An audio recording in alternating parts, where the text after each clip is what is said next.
Hello YouTube, welcome back. Hope you all enjoyed last week's racing and I hope you all had a profitable festival. I'll just go through the selections that I put up and how we did. So if you followed me in on 1 point each way on all 4 of my selections, we did have 2 non-runners. It would have been an outlay of 8 points altogether. But with a total profit of 10.4 points, with Bob Ollinger winning for us at 9-2 and Janica placing at 50-1. So even with the non-runners, still a healthy profit of 10.4 points. I did make a video before the festival putting up selections for 2022, but unfortunately on the evening I was due to put up the video, they come out and said Energumen was injured, so I didn't really want to put up a video selecting a horse for next year's festival when he just picked up an injury. One of the selections I did making that video is going to stand today, so you'll hear about that in a minute or two. And the other selection was going to be Shishkin at 5-1, doubled with Energumen for the Ryanair at 25-1.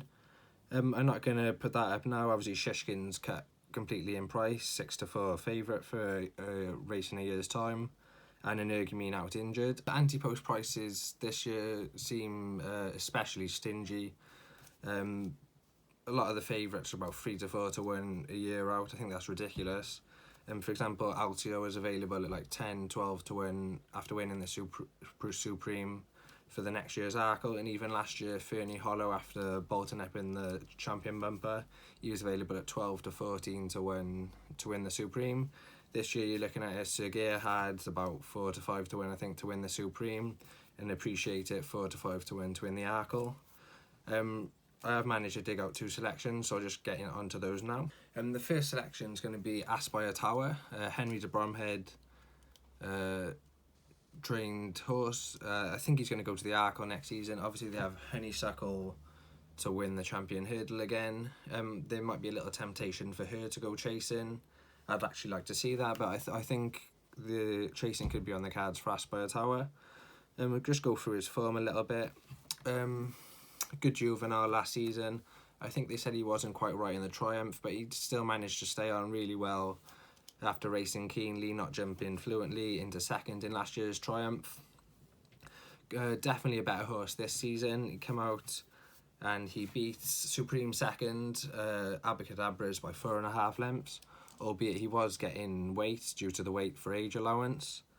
Following up with a second to last year's Champion Hurdle second in Sharjah, with the weight for age allowance reducing by a couple of pounds. He was beaten by Sharjah 2 lengths, getting £3. He's then improved again, ran a blinder in the Champion Hurdle. I thought he's keen for like a high percentage of the race. Not given a great ride by Robbie Power, I didn't think. This time he's definitely improved again. You know, he's running off level weights. He wasn't getting no weight for age allowance in the Champion Hurdle. Running into 4th place, staying on well, doing extremely well to finish 4th considering he was keen. Looked like the other horses behind were going to swallow him up. But he, once again, as he's shown in the Triumph last year, stayed on well up the hill. I think this horse can make a smashing chaser. He is a headstrong horse, but as we've seen with All Mankind, he's been a revelation over fences. Also a keen-going horse. I think Aspire Tower will jump a fence no problem. Obviously a bit of a worry him coming off the flat, but he looks a chaser, he's got the scope for it. I think another year of physically maturing and mentally maturing especially over the summer months. I think we definitely haven't seen the best of this horse yet. He's in the right hands. You know, Henry de Bromhead is a master with chasers. They all jump really well. Even if he was still a little bit headstrong next year, I think he'd take the world a beating going from the front in an Arkle. Just let him stride on, ping fences and see if the others can get to him. I do think that Appreciate It could be going up in trip next season. I think he looks like a Gold Cup horse in future. They could stick at the 2 miles trip, to be honest. That'd make probably an easier race than having to face Bob Ollinger in the Marsh next year. I wouldn't be too scared of Appreciate It in the Arkle for Aspire Tower. Also don't think the Supreme was particularly strong this year.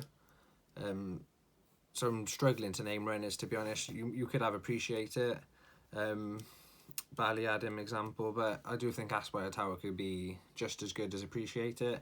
Yes, Appreciated bolted up in the Supreme by a silly number of lengths. Widened even further by Blue Lord falling at the last.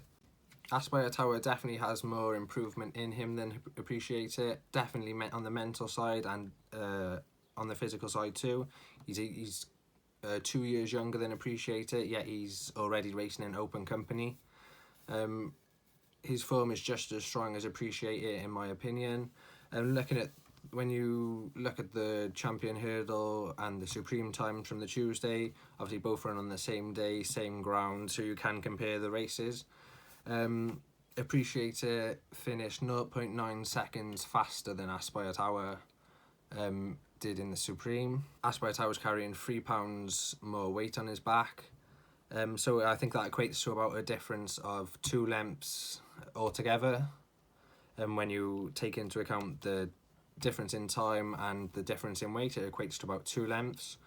Considering Aspire Tower was keen throughout the champion hurdle and he got a not very efficient ride by the jockey Robbie Power, he couldn't get settled. I think it's definite improvement. As I say, 2 years difference in the horses. Aspire Tower is 2 years younger than Appreciated. There's definitely improvement in him. I don't think we've seen the best of him yet, and I think fences will be the making of this horse. I do think he's a little bit underappreciated, excuse the pun. It's extremely hard for a horse to step up from juvenile company in the Triumph straight into open company. Aspire Tower has managed to do this. He's taken it all in his stride. Comparing him to Footpad a couple of years ago, Footpad struggled in this season. Aspire Tower isn't really struggling. He's running solid races. Footpad after another year, so now he'd be a 6-year-old. Won the Arkle for Mullins. Another horse I can think of, Daffy de Sol, super impressive in the Triumph. Struggled in the first season in open company and then went and won the JLT at the time. I think this could be the case for Aspire Tower. I think this horse is a serious horse, and you can currently get 40 to 1 at the minute, and that is a price that appeals to me, considering how short all the other horses are. I think he should be like 2nd or 3rd favourite for the race, to be honest. I'd price him up at less than 16 to 1, possibly even 12 to 1, with the potential improvement to come. So the second selection I'm going to put up for next year's festival is going to be Minella Indo to regain his Gold Cup crown.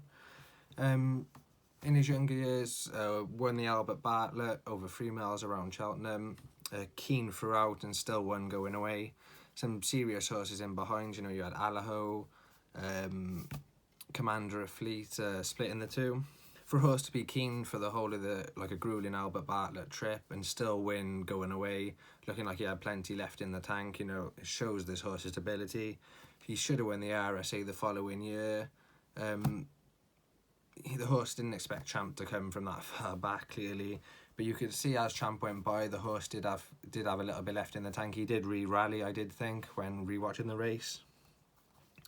Allaho franked that RSA form massively by his super impressive performance in the Ryanair this year. And Minella Indo, he was super impressive in the Gold Cup, absolutely relished the test, jumped for fun, didn't miss a fence, as he did in the RSA, except the last, which ultimately cost him. I think he's still improving. I don't think we've seen the best of this horse yet. I think De Bromhead thinks the same. They haven't got to the bottom of him. The trainer also likened him to a Denman. Obviously big praise from the trainer. This horse is 8 to 1 for the Gold Cup, having just been seriously impressive in this year's edition. Loved the test of stamina. There's no way that the 2 novices, obviously all the hype around Monkfish and Envoy Len, should be shorter than this horse, having seen how good he was in the Gold Cup.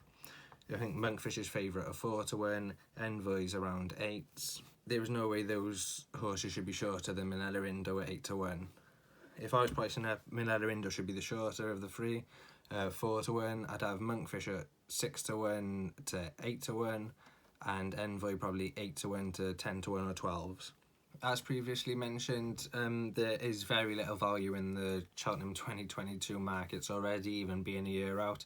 I think the bookmakers are quite ridiculous and how they've gone with their pricing this year. I don't know what it's down to. Maybe inexperienced punters happy to play at sub 2-1 on, you know, Shishkin and 4-1 Monkfish a year out. These are prices you shouldn't be taking. Very little value. There's nothing making me want to bet. I have bet these two. I've got a couple of bets on from pre-Cheltenham for next year's festival, which I'm happy with. But to be honest, I wouldn't be taking any of the prices now. I'm hoping for a little drift over the summer months, but who knows? You know, Ante-post punting is getting more and more difficult. Yeah, so that's going to be it from me today, guys. If you did follow me in on the Cheltenham bets, I'm glad you managed to turn a profit even after the 2 non-runners. If you've enjoyed this video, if you could drop me a like and perhaps subscribe, I'd really appreciate it. Cheers.